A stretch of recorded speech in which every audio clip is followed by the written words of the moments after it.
This is Fox 31 News. Welcome back. Well, the holidays are officially underway, and you may have seen your neighbors hanging Christmas lights, blowing up characters, popping up on the front lawn. Were you spying on my house yesterday? I think I was referring to Kirk's house.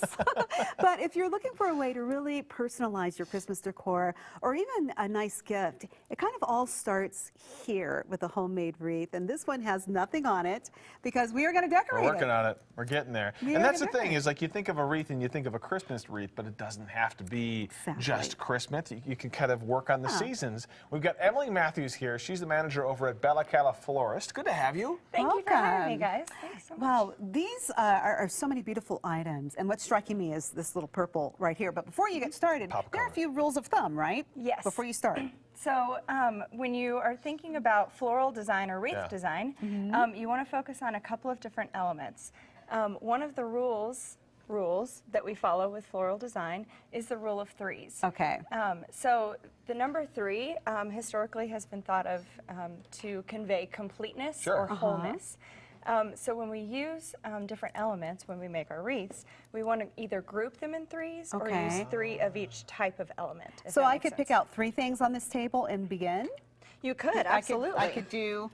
I'm anxious. Go for it, Jill. All right, so I would put this in. Yes, so this is actually baby eucalyptus, which a lot of people use to help relieve sinus congestion. Yes. You can dry it and hang it in your shower, actually. Okay. And all of these dried elements that we have here are actually real floral elements that we've used in arrangements at the shop. Oh, cool. So there's and 3 then of those. we dry them after the fact and use them in our wreaths. Well, you know, a lot of people are watching saying, wait a second, that's not a Christmas wreath. I mean, these are grapevines.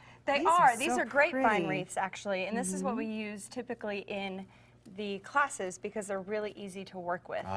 They take glue really well. They're really easy to use bind wire with as well, which is really fun. Another one of the elements that we think about is called negative space. So anywhere that you place an element is called positive space. Well, this is a good example, I think. That is a very good example. So we have the positive space here on the right side of the wreath. This one's not finished, right? You got to fill in the rest. Correct. Fill in the rest on that one. You want to focus on the negative space as well. So anywhere that you don't have an element is considered negative space. It's okay to have negative space. I think a lot of people think they have to fill it up. Right. And if you fill it up, you're not able to focus on each of the individual elements. So if you use your negative space really well, you bring the viewer's eye to the positive space, and they're able to focus on each of the elements. All right, some people really get serious about making wreaths. They do. You guys have classes, right? We do. We have classes. Right now, we're holding our wreath classes on Wednesday evenings at 6 p.m. at our Sloan's Lake location. Got it. All right. It's at 29th and Sheridan.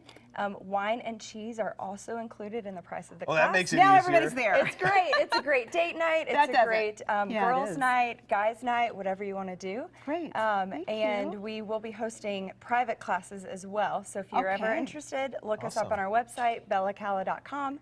And you can register for a private class as well. Well, thank you so much for stopping by. Do you like my wreath? It's beautiful. I love it. It's not quite the rule of threes. I'll work on it, You Jill. did great. It does have negative space. It does. It has negative space.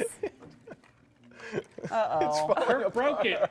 Okay, Jessica, what do you think? Joel? So